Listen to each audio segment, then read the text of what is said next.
¿Te imaginas que tu propia familia te ofreciera en matrimonio solo para deshacerse de ti? Eso le ocurrió a Isabela, una joven de alma rebelde en los tiempos de los hacendados. La creyeron un estorbo, pero el destino tenía otros planes. Su nombre quedaría grabado en la historia como la mujer que convirtió la humillación en esperanza. Quédate hasta el final, porque esta historia guarda una pepita de oro que podría cambiar tu manera de ver la vida. Comenta desde dónde nos escuchas y suscríbete a Historias que llegan al alma, donde cada relato te recuerda que hasta el dolor puede florecer si lo riegas con verdad y valor. El mensajero llegó al amanecer, con el polvo todavía prendido a los botines y una sonrisa mal escondida bajo el bigote. Traía un sobre lacrado con el sello de la hacienda de los Álamos. Cuando lo depositó en manos de don Ramiro de Villalba, patriarca imperturbable y calculador, la casa entera contuvo el aliento. En el salón principal, las cortinas pesadas filtraban una luz dorada que parecía más antigua que la casa misma. Don Ramiro rompió el sello con dedos expertos, leyó una vez, volvió a leer, y el gesto de su boca, fino, apenas una sombra, se torció en triunfo. Don Esteban de Mendoza, el hacendado más próspero de la comarca, pedía la mano de una de sus hijas, no de Teresa, la primogénita, reputada por su tacto social y sus ojos de mármol pulido, tampoco de Catalina, la segunda, célebre por su gracia ante el piano y sus flores, prendidas siempre en el cabello. Pedía, explícitamente a Isabel. Teresa soltó una risa que no fue risa, sino campanada de hierro. Catalina la siguió con una mueca que pretendía elegancia y expuso la hilera perfecta de sus dientes. Doña Aldonza, madre y ministra de etiqueta, leyó en voz alta el párrafo donde se mencionaba el nombre de su hija menor. Parecía saborear cada sílaba como quien prueba un dulce robado. Isabela, repitió, incrédula y fascinada como si ese nombre siempre hubiese pertenecido a otra familia menos desafortunada. Esto es espléndido, dictaminó don Ramiro. Simplemente espléndido. Isabela no escuchó el veredicto. Estaba al fondo de la casa con la falda remangada y un paño fresco sobre la frente de su abuela enferma. Desde allí le llegaban retazos de risa, esa risa que se parece a un cuchillo cuando viene de quienes deberían cuidar. No era nueva para ella. Tampoco era nueva la certeza de estar, dentro de su propia casa, del lado equivocado de todas las puertas. No siempre fue así, o quizás sí, pero Isabela no lo supo hasta que empezó a decir en voz alta lo que muchos pensaban en silencio. Cuando denunció al corregidor por aceptar sobornos para legalizar cercas que cercaban lo ajeno, don Ramiro perdió negocios y paciencia. Cuando organizó por su cuenta un reparto de pan durante la sequía y señaló a los comerciantes que inflaban precios por hambre ajena, doña Aldonza comenzó a llamarla incómoda. Sus hermanas, desde la altura de sus peinetas y sus cinturas atadas, aprendieron otro nombre: estorbo, y como las palabras, repetidas, hacen albañilería en la casa de los de Villalba, se levantó un muro de definiciones sin puerta para Isabel. El sobre de los Álamos, sin embargo, abrió un boquete inesperado. No porque contuviese un rescate, ninguna carta puede rescatar a quien la familia decidió corregir, sino porque, con ironía perfecta, convertía a la hija problemática en ocasión para una maniobra. Responderemos hoy mismo, decretó don Ramiro, paseándose delante de sus hijas como un general que reparte consignas. Se confirmará el entusiasmo de Isabela por conocer a su futuro esposo. La dote será comedida, calculó doña Aldonza, el ceño apretado en cuentas invisibles. No hay que malcriar la desgracia. Teresa y Catalina se miraron, hermanas en el deporte predilecto de la casa, preferir el brillo al bien. Ni se imagina lo que le espera, murmuró Catalina. Será su problema, no el nuestro, dictaminó Teresa con ese tono de sentencia que siempre gustó a su madre. Del otro lado de la pared, Isabela cerró los ojos. No lloró por tristeza, sino por liberación. Cuando el amor no encuentra asiento, la dignidad busca ventana. Si querían enviarla como castigo, ella iría como elección. Si la creían mercancía defectuosa, ella sería voz nítida. Si la boda iba a suceder, no la iniciaría con una mentira. Mucho antes de la carta, hubo un mercado. Aquella mañana, 5 años atrás, Isabela no era un nombre en una lista. Era una muchacha con las mangas arremangadas y los ojos encendidos. Un vendedor de gallinas, Antonio Ferreira, lengua ruidosa y corazón estrecho, acusaba a un anciano de robo. El gentío, obediente a la costumbre de creer al más fuerte, ya había elegido culpable. Isabela, sin pedir permiso a ninguna regla de salón, se plantó en medio y habló como quien apaga un incendio. Contuvo, señaló, relató lo que vio. Y antes de que el trueno de los murmullos decidiera convertirse en tormenta, sacó de su bolsa unas monedas y compró la gallina. Para usted, dijo al anciano, para su mesa hoy, la justicia también se come. En la esquina un hombre alto, con manos de trabajo y mirada de arquitecto de cercas, observó en silencio. No aplaudió, no se impuso, no hizo de héroe. Se quedó con la escena metida en el pecho como quien se guarda un canto rodado en el bolsillo. Ese hombre era Esteban de Mendoza. Los años lo vieron levantar corrales rectos, ampliar potreros, corregir acequias. Los años no borraron el recuerdo de la muchacha que se metió entre un ruido y un injusto. Había visto belleza en muchas fiestas, integridad, apenas allí. Cuando por fin se animó a escribir a los de Villalba, no pidió una de sus hijas. Escribió el nombre exacto que no se le había evaporado en 5 inviernos, Isabela. La respuesta llegó demasiado rápido. Esteban la leyó de pie en el corredor de su casa, y algo en esa prontitud le pareció más comercial que familiar. Aún así, no retrocedió, ni el recelo de un papel, ni la fama de una familia iban a volver de humo una certeza amasada por años. El lunes amaneció con cielo de lana. Isabela cerró el baúl heredado de su abuela, 2 vestidos buenos, una Rebeca surcida, la medalla de San Miguel, y besó a la anciana en la frente. «Serás feliz», dijo la abuela, y en su voz, la palabra feliz, no era promesa ligera, sino bendición de quien ha visto pasar la vida desde todas las ventanas. Nadie más la acompañó al carruaje. Don Ramiro y doña Aldonza enviaron un beso que no les rozó la conciencia. Teresa y Catalina se quedaron en el zaguán, con sonrisas hechas de porcelana. Isabela no miró atrás. El camino de tierra con sus árboles torcidos y su polvo fiel, le pareció por primera vez una salida, no un regreso. La hacienda Mendoza se fue armando en su horizonte, como una frase clara: casa amplia sin ostentación, galería para tardes largas, huertos trazados con mano precisa, establos de techo alto, un orden que no humillaba a nadie. Esteban la esperaba en la escalera, sin banda de música ni sombrero de plumas, solo con su estatura y una gentileza que no pedía testigos. Cuando sus miradas se encontraron, Isabela supo, con ese saber que no viene de los libros, que el hombre la reconocía, no como quien reconoce un rostro, sino como quien reconoce un gesto, una brújula. La sala donde conversaron olía a madera vieja y a café recién servido.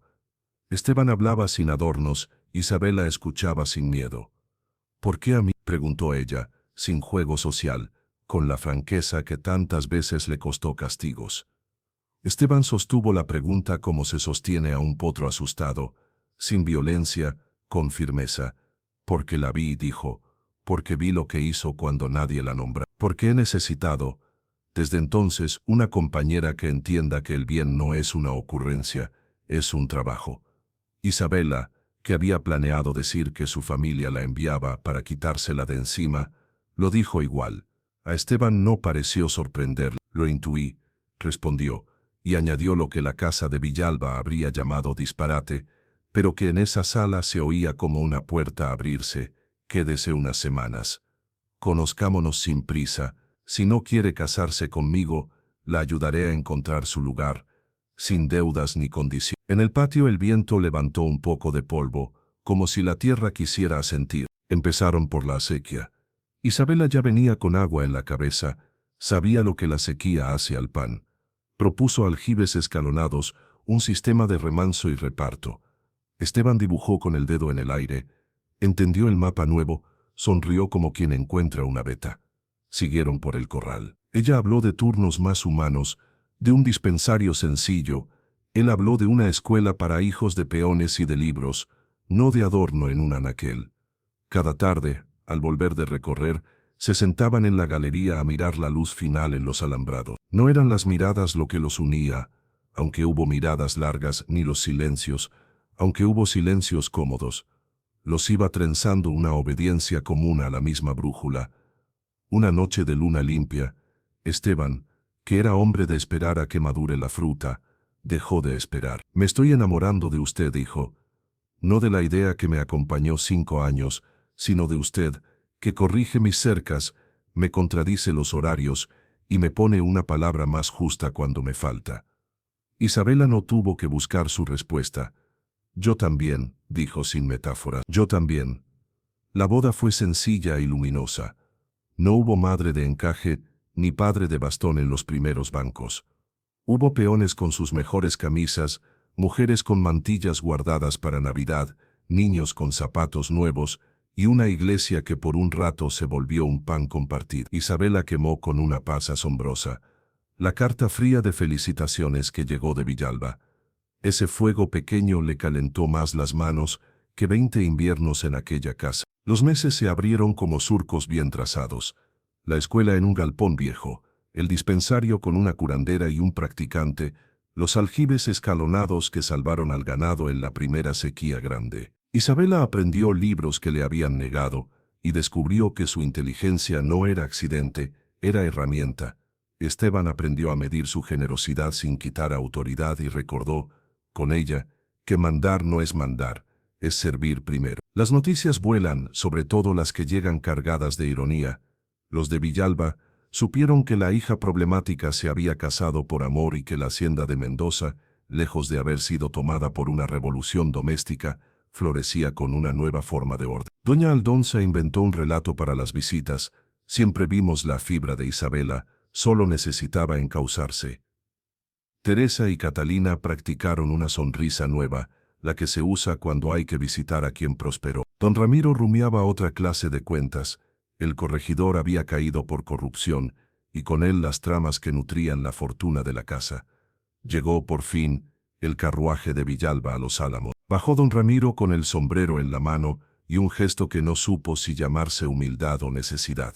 Vio la escuela, el dispensario, los aljibes, vio también, aunque no lo nombró, que la autoridad de Esteban no exigía gritos y que la de Isabela no necesitaba pedir permiso. Venimos a hablar de negocios, dijo, y se tragó la palabra auxilio como se tragan los huesos.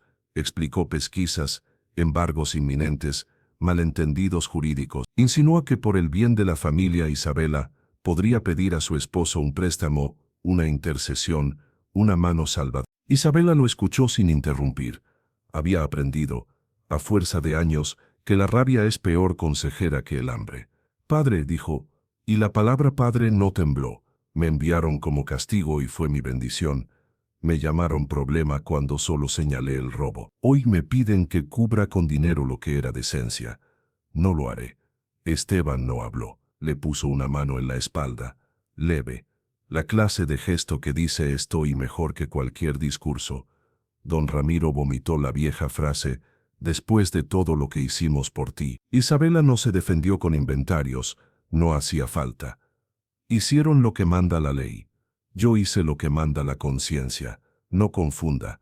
Cuando el carruaje se fue, levantando polvo como un animal herido, Isabela no sintió la victoria que a veces engaña a los justos. Sintió más hondo que había elegido heredar otra estirpe, no la del apellido, sí la de la verdad.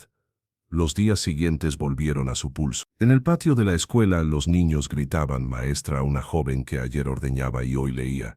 En el dispensario, la curandera enseñaba a medir el pulso a un muchacho que prefería curar que arrear. Por las acequias corría el agua mansa, agradecida por caminos bien pensados. Esteban e Isabela se reunían al anochecer a hacer cuentas y a seguir soñando cifras, menos fiebre, más alfabetos, raciones más iguales, pleitos menos. Una tarde, cuando el cielo parecía a punto de volverse cobre, Isabela sacó de un cajón de la mesa grande el mantel bordado de su abuela. Lo extendió sin ceremonia y colocó encima pan caliente, queso, un tazón de miel. Esteban llegó con tierra todavía en las uñas y una noticia en la boca. El juez de la capital falló. Los que avasallaron tierras deberán devolver. Algunos van a prisión. Isabela se apoyó en el borde de la mesa.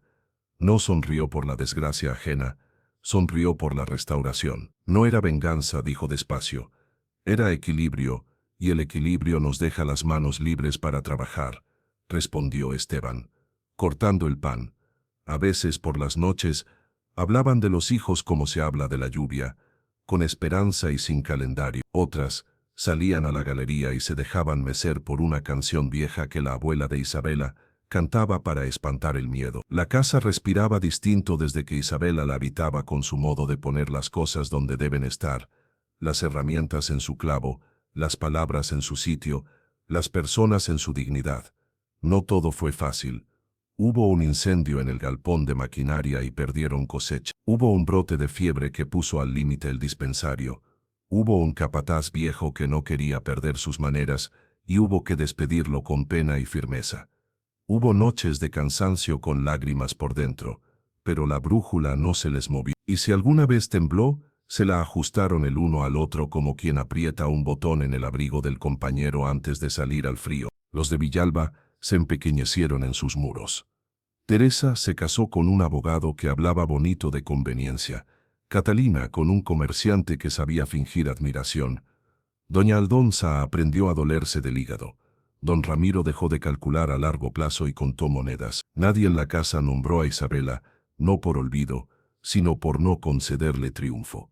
La abuela de Isabela, en cambio, pidió una silla al sol cada mañana, miró hacia el camino de los álamos y rezó, sin iglesia, por una nieta a la que nunca le faltó temple. Pasaron los años como pasan las estaciones en campo bien cuidado, dejando algo mejor que lo que recibieron.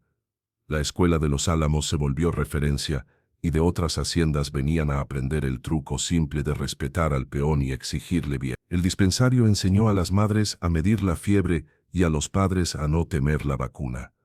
Los aljibes resistieron otra sequía, y en el pueblo comenzaron a hablar del sistema de doña Isabela, como si naciera de la tierra y no del juicio. Una tarde de aniversario, no el de la boda, sino el del día en que Isabela llegó con el baúl pequeño, Esteban le regaló algo sin lazo, le mostró una escritura. La biblioteca nueva llevará tu nombre, dijo, y le tembló un poco la voz a él que no temblaba. Isabela no supo dónde poner las manos. Las puso en la cara de su marido, como quien agradece el agua con sed de años. No mi nombre, corrigió. Ponle el de la abuela, yo ya tengo casa entera. Ella me dio el primer sí. Esteban accedió. La placa en el umbral de la biblioteca dice, todavía hoy, sala Isabel por la mujer que cantó al miedo y le ganó. Los niños que empujan la puerta no saben bien quién fue esa Isabel. No hace falta, basta con que cada vez que cruzan el umbral, sepan que el mundo es un poco más suyo. Al cerrar una noche bajo un cielo íntimo, Isabela se detuvo junto al alambrado. El campo respiraba como un animal dormido. Pensó en la casa de Villalba, en la risa como cuchillo, en la pared que un día le sirvió de apoyo para no caerse. Pensó en el mercado, en el anciano con la gallina, en la moneda convertida en comida. Pensó en Esteban diciendo, la vi como se dice la luz. Se le llenaron los ojos y no de pena. Lo que quisieron botín fue semilla, dijo en voz baja, sin destinatario como quien le explica a la noche. Esteban, que se había acercado sin ruido, la rodeó con los brazos. Y lo que otros llamaron broma fue destino. Completó. No necesitaron decir nada. El final no fue un golpe de suerte ni una revancha que presume. Fue sencillamente la consecuencia luminosa de caminar con la brújula calibrada hacia el bien. Isabela de Mendoza, antes Isabela de Villalba, dejó de ser la hija incómoda para ser el corazón de una casa donde el poder aprendió a ser servicio y la prosperidad, responsabilidad. En su mesa siempre hubo un plato más en su biblioteca, una silla libre en su escuela, una mano que guía sin empujar. Eso es todo y es muchísimo. Y así cuando el campo calla y los grillos toman la palabra, todavía se cuenta sin adornos y sin rencor, que una familia poderosa intentó deshacerse de su hija defectuosa, y sin querer le regaló a un hombre bueno el tesoro que llevaba años soñando encontrar. Que lo que para unos fue descarte, para otros resultó la más rara de las joyas, y que de esa unión no nació solo un hogar feliz, nació un modo de hacer las cosas que a su alrededor sigue enseñando que el respeto y la verdad no son lujo ni capricho, sino la mejor manera, la única en realidad, de vivir.